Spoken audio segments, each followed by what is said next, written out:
He was studying the mind of the killer. He was writing papers on criminal thought processes. He was the perfect student. Until the night he allegedly became the subject of his own violent studies, the Idaho Murders. 4 bright young lives ended in a chaotic frenzy. But the accused isn't a drifter or a known violent offender. He's a Ph.D. student in criminology at a major university. This goes deeper than a standard investigation.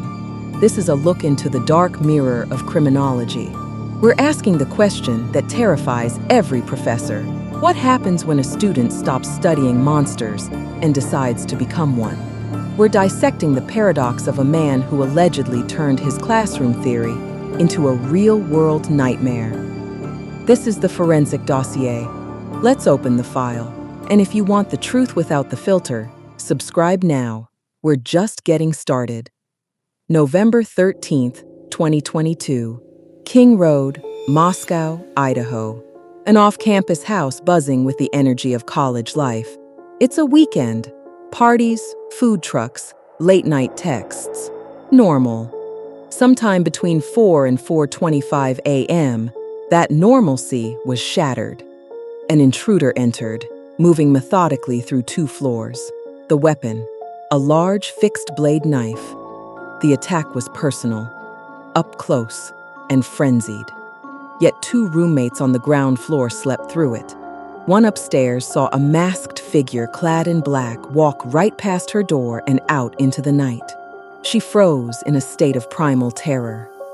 The 911 call didn't come until noon the next day. By then, the scene was cold. The police walked into a nightmare. The town of Moscow was plunged into a state of pure, paralyzed fear. While the police hunted for a phantom, the suspect was hiding in plain sight. Bryan Kohberger, a 28-year-old Ph.D. student at nearby Washington State University, just a few miles away. His professors described him as brilliant but intense. Students called him awkward, sometimes belligerent, especially with female professors. He was a vegan, obsessive about his diet and his kitchenware. A control freak. But there was a darker undercurrent. In online forums years prior, he wrote about visual snow, a static in his vision, and a profound feeling of detachment from reality. A man observing the world through a foggy pane of glass.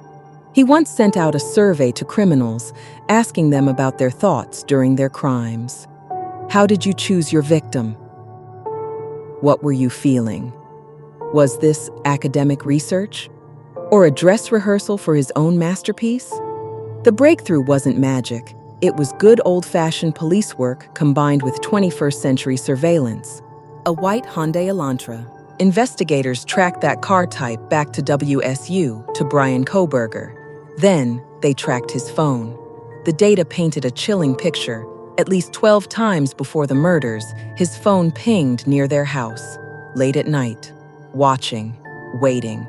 But the smoking gun was microscopic. A single source of male DNA found on the button snap of the leather knife sheath left beside one of the victims.